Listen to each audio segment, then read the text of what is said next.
Assalamualaikum warahmatullahi wabarakatuh. Sahabat Bangkit TV dimanapun berada. Nahdlatul Ulama sejak berdiri tahun 1926 mempunyai komitmen yang sangat besar dalam membangun bangsa dan negara. Sejarah NU menjadi bukti nyata peran besar NU untuk Indonesia tercinta. Tim Fakta 9 Bangkit TV menelusuri fakta-fakta kesejarahan yang membuktikan peran NU dalam menegakkan Pancasila. Berikut 9 fakta sejarah NU menegakkan Pancasila versi Tim Fakta 9 Bangkit TV.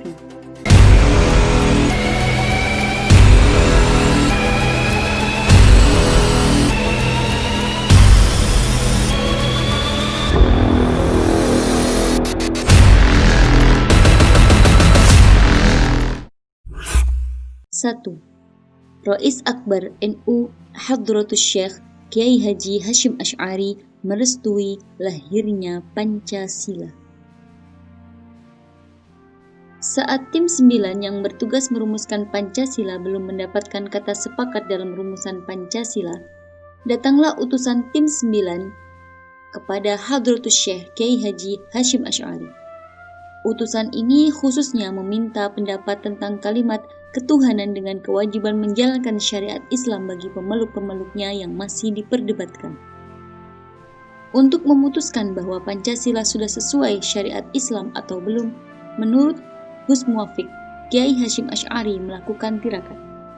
Di antara tirakat Kiai Hashim ialah puasa 3 hari.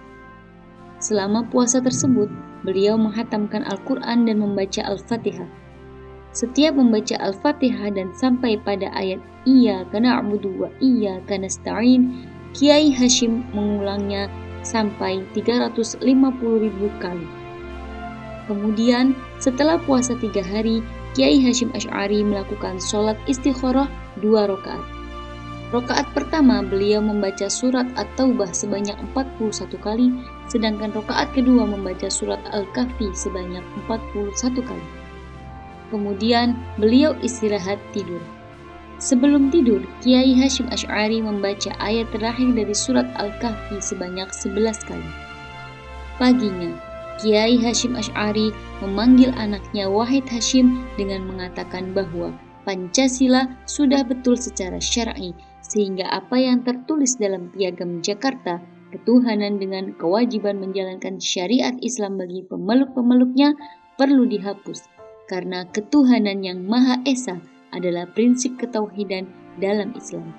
Sila-sila yang lain, termaktub dalam sila kedua hingga sila kelima, juga sudah sesuai dengan nilai-nilai dan prinsip ajaran Islam. Karena ajaran Islam juga mencakup kemanusiaan, persatuan, musyawarah, dan keadilan sosial. Atas ikhtiar lahir dan batin Kiai Hashim Asy'ari tersebut, akhirnya rumusan Pancasila bisa diterima oleh semua pihak dan menjadi pemersatu bangsa Indonesia hingga saat ini.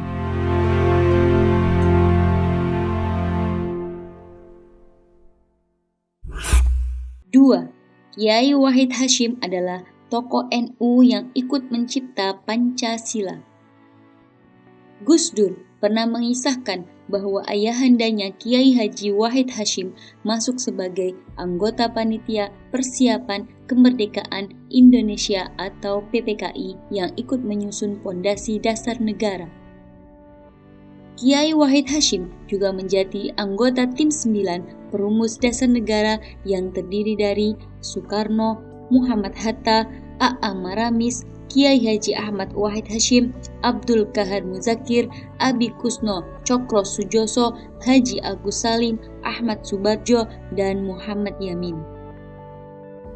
Sebelum pembukaan atau muqaddimah disahkan pada tanggal 17 Agustus 1945, Muhammad Hatta mengutarakan aspirasi dari rakyat Indonesia bagian timur yang mengancam memisahkan diri dari Indonesia jika poin ketuhanan tidak diubah esensinya.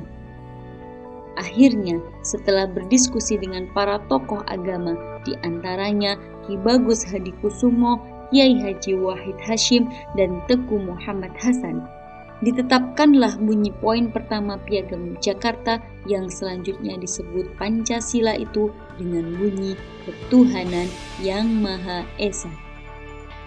Tokoh ulama yang berperan menegaskan konsep ketuhanan yang akomodatif itu adalah Kiai Haji Wahid Hasyim, ulama muda NU, putra Kiai Haji Hasyim Asy'ari yang juga tak lain ayah Gus Dur.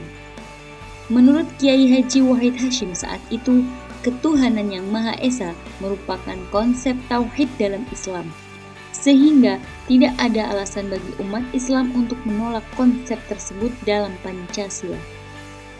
Artinya, dengan konsep tersebut, umat Islam mempunyai hak menjalankan keyakinan agamanya tanpa mendiskriminasi keyakinan agama lain. Di titik inilah menjalankan Pancasila sama artinya mempraktekkan syariat Islam dalam konsep hidup berbangsa dan bernegara.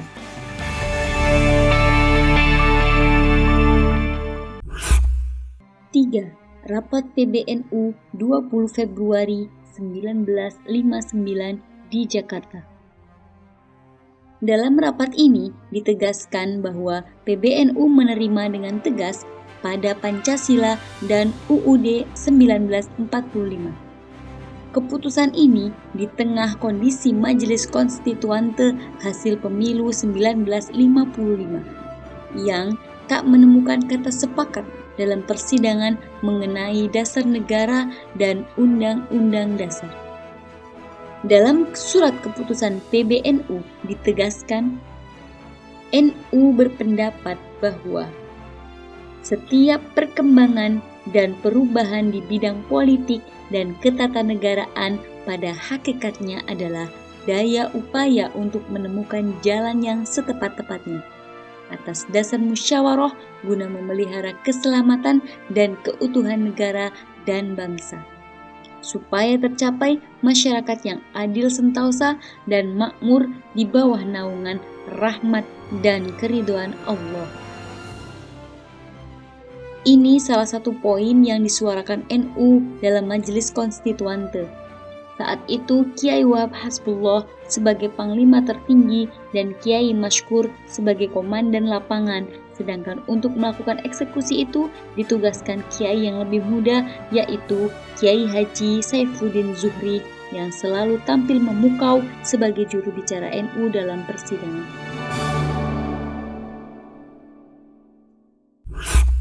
4. Muktamar ke-22 NU di Jakarta pada 13 sampai 18 Desember 1959. Setelah dekret Presiden 5 Juli 1959, kondisi masih belum stabil.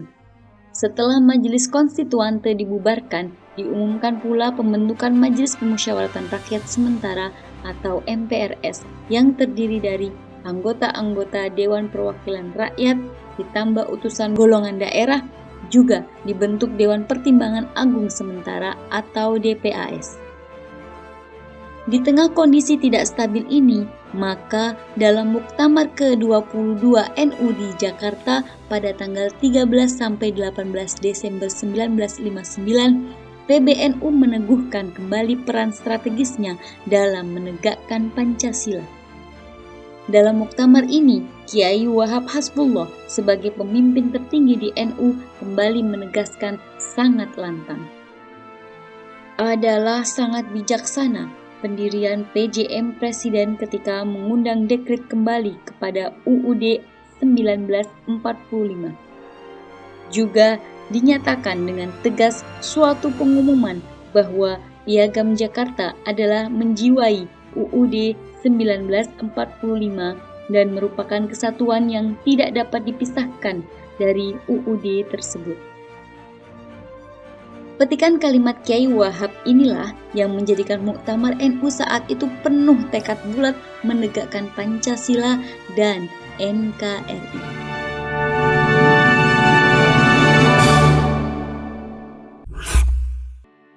Lima, Munas NU dan Deklarasi Piagam Situbondo 1983. Pada masa Orde Baru, asas tunggal Pancasila menjadi polemik nasional. Pro kontra terjadi tanpa kesudahan. Dari sini, NU berperan besar menegakkan kembali Pancasila sebagai dasar negara. Lahirlah Deklarasi Piagam Situbondo tahun 1983 dalam Munas Alim Ulama NU di Pesantren Salafiyah Syafi'iyah Sukorejo Situbondo asuhan Kiai Haji As'ad Syamsul Arifin. Dalam Deklarasi Situbondo 1983 ini ada 5 pokok utama hubungan Islam dan Pancasila. Pertama, Pancasila sebagai dasar dan falsafah negara Republik Indonesia adalah prinsip fundamental namun bukan agama. Tidak dapat menggantikan agama dan tidak dipergunakan untuk menggantikan kedudukan agama. Kedua, sila ketuhanan yang Maha Esa sebagai dasar negara menurut pasal 29 ayat 1 UUD 1945 yang menjiwai sila-sila yang lain mencerminkan tauhid menurut pengertian keimanan dalam Islam. Ketiga, bagi Nahdlatul Ulama, Islam adalah akidah dan syariah, meliputi aspek hubungan manusia dengan Allah dan hubungan antar manusia. Keempat, penerimaan dan pengalaman Pancasila merupakan perwujudan dan upaya umat Islam Indonesia untuk menjalankan kewajiban agamanya. Kelima, sebagai konsekuensi dari sikap tersebut di atas, Nahdlatul Ulama berkewajiban mengamankan pengertian yang benar tentang Pancasila dan mengamalkan yang murni dan konsekuen oleh semua pihak. Deklarasi Situbondo disepakati tanggal 21 Desember 1983 di Sukorejo, tempat di mana Munas Alim Ulama NU diselenggarakan, dan merupakan hasil dari Komisi 2 Komisi Pemulihan Khittah NU 1926 sub tentang hubungan Pancasila dan Islam yang diketuai oleh Gus Dur.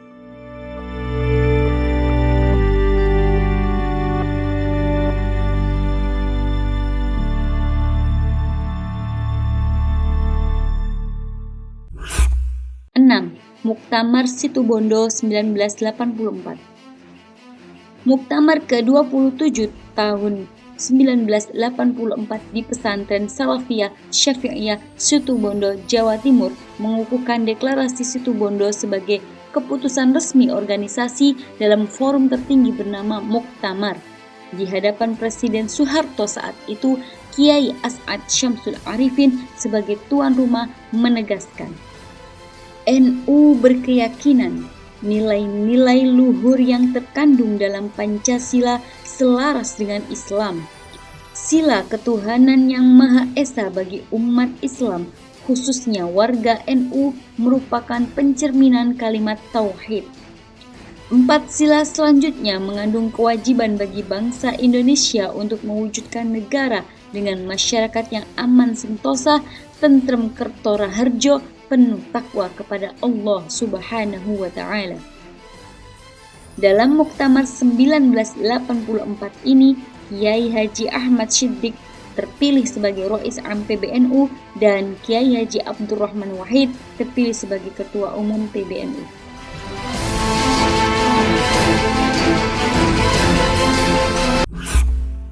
Tujuh, Istighosa Kubro pada 1 Maret 1992. Pada 1 Maret 1992, PBNU mengadakan Istighosa Kubro di Jakarta dalam rangka puncak harlah ke-66 NU untuk menunjukkan loyalitas NU pada Pancasila dan UUD 1945. Saat itu, rezim Soeharto menyelewengkan makna demokrasi Pancasila untuk mendukung status quo. Ketua Umum PBNU Kiai Haji Abdurrahman Wahid atau Gus Dur secara tegas menolaknya secara terbuka. Sebagai Ketua Umum PBNU, Gus Dur juga menegaskan, tanpa Pancasila, negara akan bubar. Pancasila adalah seperangkat asas dan ia akan selamanya ada. Ia adalah gagasan tentang negara yang harus kita miliki dan kita perjuangkan. Dan Pancasila ini akan saya pertahankan dengan nyawa saya. tidak peduli apakah ia akan dikebiri oleh angkatan bersenjata atau dimanipulasi oleh umat Islam atau disalahgunakan keduanya.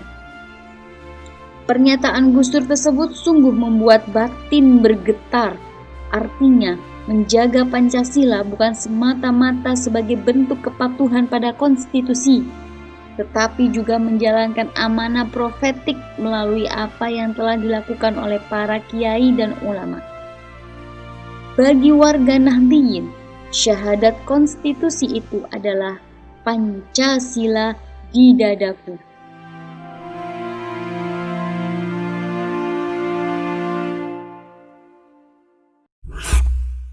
Delapan, Muktamar Cipasung 1994 dan tanggung jawab NU atas Pancasila. Komitmen NU tak pernah surut untuk menjaga Pancasila. Saat sebagian masyarakat tetap ingin mengubah dasar negara saat itu melalui Muktamar ke-29 di Cipasung, Tasikmalaya pada 1 Rajab 1415 Hijriah atau 4 Desember 1994 Masehi, NU mengeluarkan keputusan Muktamar Nahdlatul Ulama nomor 02-MNU-29-1994 tentang pengesahan hasil sidang Komisi Ahkam atau Masail Diniyah yang diantaranya terkait dengan pandangan dan tanggung jawab NU terhadap kehidupan, kebangsaan, dan kenegaraannya. Dalam satu keputusannya sangat tegas, kehidupan berbangsa dan bernegara haruslah dibangun atas dasar prinsip ketuhanan, kedaulatan, keadilan, persamaan, dan musyawarah. Dengan demikian, maka pemerintah atau umara dan ulama sebagai pengemban amanah kekhilafahan serta rakyat adalah satu kesatuan yang secara bersama-sama bertanggung jawab dalam mewujudkan tata kehidupan bersama atas dasar prinsip-prinsip tersebut. Pernyataan ini wujud nyata komitmen dan kesetiaan NU dalam menegakkan Pancasila. 9. Munas dan Konbes NU 2012 di Cirebon, Jawa Barat. Di tengah derasnya globalisasi dan liberalisasi politik yang ditandai dengan hilangnya rasa tanggung jawab sosial dan semangat pengabdian pada masyarakat, NU mengajak masyarakat Indonesia untuk kembali kepada Khitoh Indonesia 1945. Ini dideklarasikan pada Munas dan Konbes NU 2012 di Pesantren Khas Kempek Cirebon, Jawa Barat.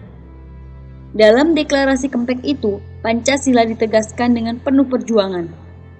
Khitoh Indonesia 1945 merupakan keseluruhan cita-cita bangsa ini yang berproses sejak zaman kebangkitan nasional yang kemudian dirumuskan menjadi dasar negara Pancasila, dicetuskan melalui proklamasi kemerdekaan, dirumuskan menjadi pembukaan UUD serta dirinci ke dalam batang tubuh UUD 1945 secara tuntas dan menyeluruh. Karena itu, dalam konteks kembali ke Khitoh Indonesia 1945 ini, NU berusaha kembali menegaskan Pancasila sebagai ideologi negara. Barang siapa mengganggu atau menentangnya harus segera dicegah karena ini musuh negara. Sahabat sekalian, demikian 9 fakta sejarah NU dalam menegakkan Pancasila. Semoga bermanfaat. Salam Bangkit TV, santun dan mencerdaskan. Wassalamualaikum warahmatullahi wabarakatuh.